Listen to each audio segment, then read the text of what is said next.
श्रीराम समर्थ। नमस्कार मित्रांनो, परमार्थ वाचन या चॅनलमध्ये तुम्हा सर्वांचे हार्दिक स्वागत आहे। श्री मनाचे श्लोक क्रमांक 2। मना सज्जना भक्तिपंथेची जावे, तरी श्रीहरी पाविजे तो स्वभावे। जनी निंद्य ते सर्व सोडूनी द्यावे, जनी वंद्य ते सर्व भावे करावे। अर्थ, मन जर भक्तीच्या मार्गाने गेले तरच या देहाला श्रीहरीची प्राप्ती होईल।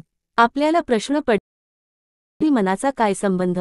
तर योगवासिष्ठकर या प्रश्नाचे यथार्थ उत्तर देतात। मन एव मनुष्याना कारण बंध मोक्षयोः, बंधाय विषयासक्त मुक्तेर्नि विषय मनः। बंध मोक्षाचे खरे कारण तर मनच आहे। मन विषयासक्त झाले असता बंधन प्राप्त होते आणि निर्विषय झाले की मोक्ष मिळतो। संसार बंधनांत अडकलेल्या या मनाला मुक्त करावयाचे असेल तर भक्तीच्याच मार्गाने जावे लागेल।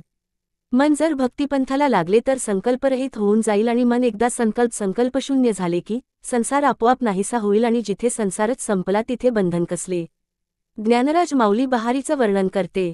जैत हे संसार चित्र उमटे, तो मनोरूप पटू फाटे। जैसे सरोवर आहे मग प्रतिमा नाही, ज्याप्रमाणे सरोवर आटले की त्यात पडलेले प्रतिबिंब आपोआप नाहीसे होते, त्याप्रमाणे एकदा का मन भक्तिमार्गाला प्रवृत्त झाले की संकल्पविकल्परहित होते आणि मन असे संकल्पविकल्परहित झाले की संसार आपोआप नाहीसा होतो।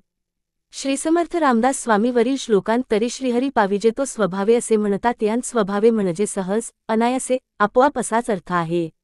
या ठिकाणी मनालाच उपदेश करण्याचे कारण असे की सर्व इंद्रियांवर सत्ता गाजविणारे मनच आहे। कोणतेही सत्कर्म किंवा असत्कर्म इंद्रियांकडून घडण्याच्या आधी ते कर्म ग्राह्य किंवा अग्राह्य हे मनानेच ठरविले जाते आणि मगच ते कर्म इंद्रियांकडून घडते। तुकाराम महाराज म्हणतात, आधी मन घेई हाती, गणराज गणपती। मन इंद्रियांचा राजा, त्याची सर्व भावे पूजा, किंवा मन करा रे प्रसन्न, सर्व सिद्धींचे कारण। या सर्व संत प्रमाणांवरून एकच गोष्ट निश्चित होते की देहाकडून देवाकडे जाण्यासाठी जर मनाचे साह्य नसेल तर भक्तिमार्गाची वाटचाल अशक्य आहे। जय जय रघुवीर समर्थ।